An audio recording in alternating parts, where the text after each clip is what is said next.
Subscribe करें educational dumps channel को और लेटेस्ट अपडेट्स के लिए बेल आइकन को ज़रूर दबाएं। हेलो फ्रेंड्स, आज की इस वीडियो में हम देख रहे हैं लिस्ट इन पाइथन का टॉपिक। तो a list represents an ordered mutable collection of objects. You can mix and match any type of object in a list, add to it and remove from it at will.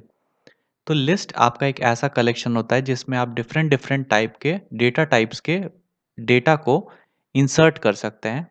जैसे आप उसमें integer values को भी store कर सकते हैं, आप उसमें फ्लोटिंग पॉइंट नंबर स्टोर कर सकते हैं, स्ट्रिंग स्टोर कर सकते हैं और इवन एक लिस्ट को दूसरे लिस्ट में भी स्टोर कर सकते हैं। Creating a empty list. To create an empty list, you can use empty square brackets or use the list function with no arguments. तो लिस्ट क्रिएट करने का हमारा दो टेक्निक है। पहला हो गया यूजिंग एम्प्टी स्क्वायर ब्रैकेट्स। तो जैसे कि मैंने यहाँ पर एक लिस्ट L1 डिफाइन किया है और इसको मैंने एम्प्टी स्क्वायर ब्रैकेट से डिफाइन करके रखा हुआ है। अगर हम टाइप ऑफ L1 चेक करेंगे तो ये आपका लिस्ट शो कर रहा है।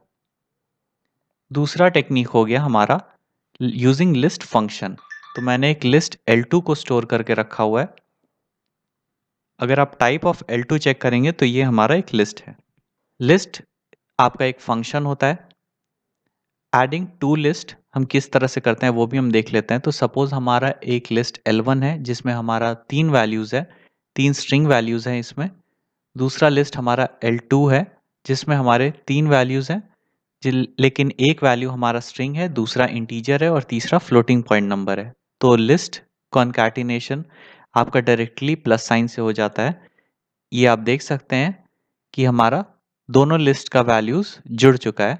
तो ये हो गया हमारा लिस्ट 1 का वैल्यू और ये हो गया हमारा L2 का वैल्यू। इसके बाद हम देख लेते हैं लिस्ट फंक्शन को। तो ये हमारे स्ट्रिंग के कैरेक्टर्स को एक्सट्रैक्ट करने के लिए यूज़ में आता है। तो यहाँ मैंने एक स्ट्रिंग डिफाइन करके रखा है एजुकेशनल और इसे मैंने लिस्ट फंक्शन में पास कर लिया है। तो ये आप देख सकते हैं कि हमारा जो कैरेक्टर है एजुकेशनल, अगर हमें split of characters of a string को अवॉइड करना है तो हमें लिस्ट फंक्शन में एक लिस्ट पास करना होगा, ना कि स्ट्रिंग डायरेक्टली। तो यहाँ मैंने एक लिस्ट पास करके रखा हुआ है और अगर मैं इसे प्रिंट कर रहा हूँ तो ये हमारा लिस्ट ही रिटर्न करना है, ना कि हमारे कैरेक्टर्स को स्प्लिट करके। ये दिक्कत आपकी एम्प्टी स्क्वायर ब्रैकेट्स के साथ नहीं आती है। इसमें अगर हम स्ट्रिंग पास कर रहे हैं तो ये हमारा स्ट्रिंग ही रिटर्न कर रहा है एज अ लिस्ट। सपोज मैंने एक स्ट्रिंग को डिफाइन करके रखा हुआ है, मैंने एक स्ट्रिंग को s वेरिएबल में स्टोर करके रखा हुआ है। s ऑफ 0 आपका हो जाएगा s ऑफ 0th इंडेक्स। तो यहाँ पर मेरा 0th इंडेक्स पर s है, फर्स्ट इंडेक्स पर r है, सेकंड पर i है, थर्ड पर j है, फोर्थ पर a है और फिफ्थ पे n है।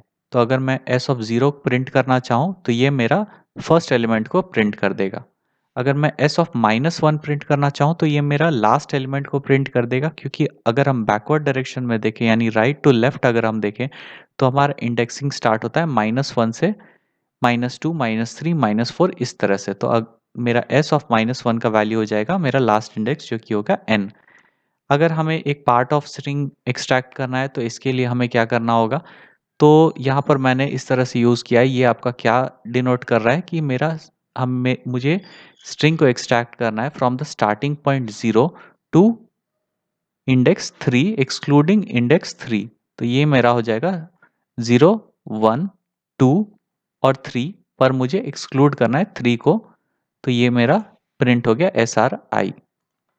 लिस्ट के साथ आपके कई सारे फंक्शंस भी आते हैं, जिसमें से हम दो फंक्शंस कवर कर रहे हैं, जो है अपेंड और इंसर्ट। तो अपेंड फंक्शन आपका अपेंड करता है object at the end of the list. Suppose मैंने एक लिस्ट डिफाइन करके रखा है L, इसमें मुझे वैल्यूज़ को अपेंड करना है eight the end of the list. तो इसके लिए मैंने एक स्ट्रिंग वैल्यूज़ को अपेंड किया है, दूसरा भी मैंने स्ट्रिंग वैल्यू को ही अपेंड किया और अब मैं जब लिस्ट की वैल्यू को प्रिंट कर रहा हूँ तो हमारे लिस्ट में वैल्यूज़ इंसर्ट हो गए। अब मैं L जो हमारा एग्जिस्टिंग लिस्ट है उसमें एक और लिस्ट को इंसर्ट कर रहा हूँ। तो इस तरह से at the end of the list मेरा वैल्यूज़ इंसर्ट हो रहा है। अब हम देख लेते हैं insert function. Insert function is used to insert the data at a specific position. Append function में हमारा क्या होता था कि हम जो भी वैल्यूज़ को अपेंड फंक्शन में पास करेंगे वो आपका अपेंड हो जाता था eight the end of the list. लेकिन इंसर्ट फंक्शन में आपका क्या होता है कि हम इसके साथ-साथ हमारे वैल्यू के साथ-साथ हमारा एक पोज़ीशन भी पास करते हैं और उस पोज़ीशन के एक पोज़ीशन बिफोर हमारा वैल्यू इंसर्ट हो जाएगा। तो सपोज़ मैंने यहाँ पर इंसर्ट के साथ हमारा एग्ज़िस्टिंग जो लिस्ट मैंने बना के रखा हुआ है उसमें हम इंसर्ट कर रहे हैं ये वैल्यूज़ को एट पोज़ीशन 1। तो एट पोज़ीशन 1 जो जो मैंने 1 पास किया है, ये हमारा वैल्यूज़ बिफ़ोर पोज़ीशन 1 इंसर्ट हो जाएगा। तो यहाँ आप देख सकते हैं, ये हमारा 0th इंडेक्स था, ये हमारा फर्स्ट इंडेक्स था, ये सेकंड इंडेक्स था, ये थर्ड इंडेक्स था हमारा।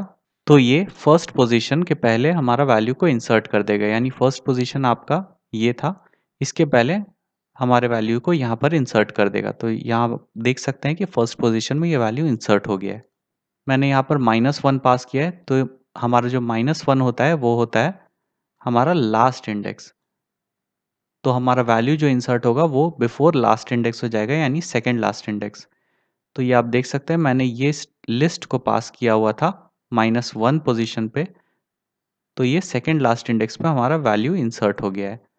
अगर मुझे एक स्पेसिफिक स्ट्रिंग को एक्सट्रैक्ट करना है हमारे लिस्ट से, तो ये हम किस तरह से करेंगे? ये हमारा एग्ज़िस्टिंग लिस्ट है, इसमें मुझे इंडेक्स 3 एक्सट्रैक्ट करना है। तो ये हो गया हमारा इंडेक्स 0, ये हो गया इंडेक्स 1, ये हो गया इंडेक्स 2 और ये हो गया हमारा इंडेक्स 3।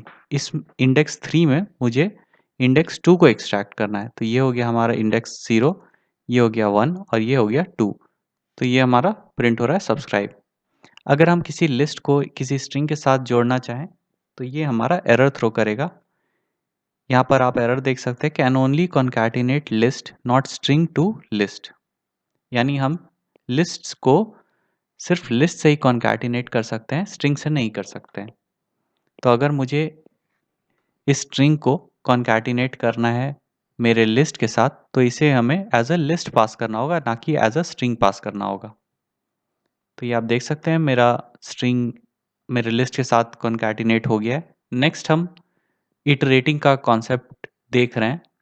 ये कॉन्सेप्ट को हम अगले वीडियो में कवर करेंगे। ये इंक्लूड करता है आपके फॉर लूप्स, व्हाइल लूप्स। यहाँ पर मैं लिस्ट को ट्रैवर्स कर रहा हूँ और इसके एक-एक एलिमेंट्स को उठा रहा हूँ और प्रिंट कर रहा हूँ।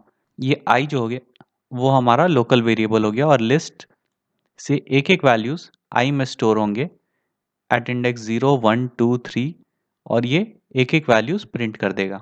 तो ये था आपका एक छोटा-सा वीडियो लिस्ट इन पाइथन के ऊपर। अगर आपको ये वीडियो अच्छा लगा होगा तो वीडियो को ज़रूर लाइक करें और चैनल को ज़रूर सब्सक्राइब करें। Thank you.